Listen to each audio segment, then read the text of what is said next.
Janet, Try It Like It, Create It. And today I am working on a tag for Tag It Tuesday, and I'm going to be using a few products from Brutus, Monroe. And so I'll show you what I have here. Is I have a mixed media stencil, and this one is called Pinwheel, and I've already taken out the package. So that's what it looks like. And I believe that's a 6x6. It sells for $6.99 according to the packing here.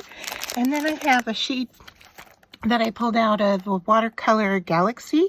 There's 12 different designs in this pack. There's 6x6 paper pad, and it was marked $7.99. I picked out the darkest color that I could find, and then I have some washi tape. I have a little blending brush, and then I have some white pigment. And so I'm going to start by using my washi tape just to hold this down on my glass mat, and then I'm going to put my stencil on top here, and once again use a little washi tape to hold this in place. And then I'm going to be blending obviously the white ink onto the pinwheels, and let's take a look and see how this works up. And because it's white, I cannot tell if I even have any. Yeah, I do. I couldn't tell if I even had any ink coming onto my dauber. And I'm finding that moving it is not working as well as tapping it. So I'm thinking, since this is a spongy surface, let's just see what happens if I take this directly to it. And I don't think I'm as successful as I thought I would be here. So either that or my pad has dried a bit on me. So let's just take a look and see if I am getting some, but it's not quite as white as I want. So I'm going to pause here and go a little different direction. All right, I know some of you are yelling at me and saying, texture paste, texture paste. So I am using my cheap version of texture paste, which is lightweight spackle. And so I just need to grab some of this, hold my stencil down, and just wipe it over the surface. And you can do this in a number of different ways. You can do it with a scraper. You can use your finger to get it into all those little creases. And you just want to get a good coverage, and you don't want it too runny. Now, I've taken this spackle before and mixed it with paint to get a different color, and that works just as well. So I wanted white this time, and I think I almost have enough coverage here for a tag, because I wanted this darker section here to be my tag. But we're going to have to get the spackle to dry before we move on. So just going to rub that down, make sure we've got enough on there and that I like the amount of coverage.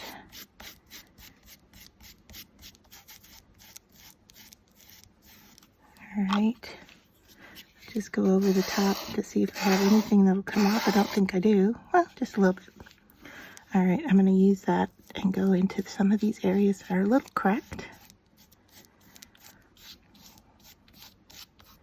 And then I will hit this with my heat tool, and let's see if we can get that to dry. Just to show you before I do that, I'll take the stencil off, and that is what it looks like right now. So after drying this, I'm going to now trim off the edges, and I want to be a little bit careful because I could potentially smudge maybe some of this. So I'm going to cut off that edge that didn't get all the way covered, and then let's go this way and figure out how much of a tag. I think that looks pretty good there. I'll set that aside. And then I'll go ahead and cut off at the top here. All right, and set this aside now and bring in scissors. And we just need to cut an angle, which means a tag that we've used before. And I'm just looking for one here. All right. So all I do is line up the edge. And I feel like I'm off here. It looks really crooked at the bottom there, so I want to make sure. Just to make sure they're the same, I'm going to flip the tag over and line it up on this side as well, and then cut it. Now that spackle that I'm using as texture paste actually was making this not move around as much, which is interesting to note. All right, so now let's see, paper punch, right? Grab the right one here and reach in here and punch a hole for the tag. All right, and this spackle on the container says it dries within 20 to 30 minutes and you can paint right away after that. So yeah, I felt like using a heat tool on it, it dried relatively quick. So then I was going to bring in these little sequins, and I believe these came from an Advent. And I'm trying to remember which Advent this was. I think it was Spellbinders this year, but I could be wrong. But anyway, I'm going to take some of these out, and if you could guess what I'm going to do is I'm going to put them on the circle. So I'm going to grab my wet glue, and I'm just kind of looking here to see if I have a pokey pickup tool. Okay. So I'm just going to go in and let's dot these with glue, and then I'll go back and place the sequins on there. And I don't know how well they're going to work there on the side, but we can give it a try. So let's start with these. That's interesting. It's going to darken things up for us for sure, taking out those white dots. And I'm wondering how much we're going to be able to tell that these are sequins that are on here and not just blending into the background. Let me know what your thoughts are. And I'm seeing here that I'm working with some different sizes, so I think I'm going to have to take this one off and replace it with a bigger one. All right. And this one, do I have, oh, it's just sitting up on the texture paste. Okay. And then these guys, should I go smaller over here maybe because the area is smaller? I'll try that. All right, so this is what we have so far. And interesting enough, we can't even tell the background was kind of sparkly sky. Remember, this was the background. Okay, so then I grabbed out of my die cut pack, I have this stamped image that says, "Be strong, be brave, you've got this." And I think I'm just going to lift that up. I do like the idea of darkening up the edges, so we might do that as well. I am looking here for some foam tape. It's already open. And let's see, got shapes.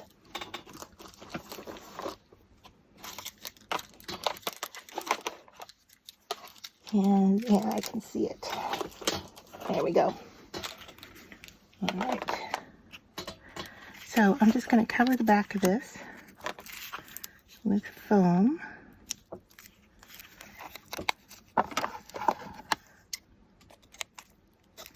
And the scissors I'm using, these are titanium, and I can link to them. They are non-stick, so that's really nice when you're working cutting tape or anything sticky, they don't collect residue on them and typically don't have anything stick to them.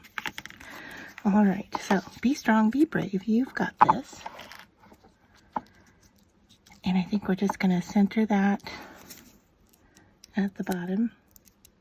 I don't know, what do you think? Is centering boring? Is it appropriate in small spaces? The background isn't centered, obviously. And I didn't think about that. And so I'm just eyeballing this here. And stick those down and then pull this away. To get it to stick down all the way. Oh, well, that wasn't very successful. We'll take that off. We got a sequin stuck on the back already. I think we're okay here though. All right, so that is it for this tag except for the edges. Let me grab some ink and I'll be right back. All right, so I'm going to use Vegas Strip. Now this is some of my favorite blue ink, and it's by Makers Forte, which went out of business, unfortunately. You can find some of these stamp pads on eBay. I think they were bought out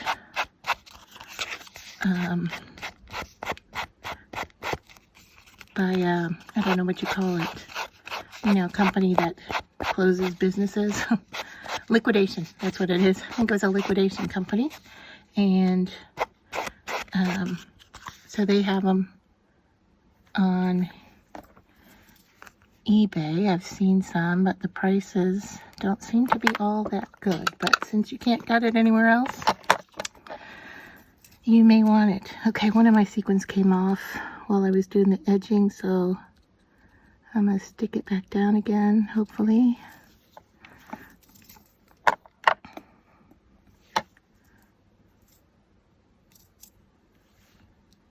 Get that back in place, and I'll just let that sit there and dry. Okay, so that is our fun tag this week using alternative what am I even trying to call it? I am a loss for words tonight. I am so sorry. Texture paste. So oh gosh, I lost that sequin again. All right, quit messing with it, Janet, and just let it be. Quit picking stuff up. All right, and I managed to get ink on my hand in the process. So, all right, I'm going to call it quits.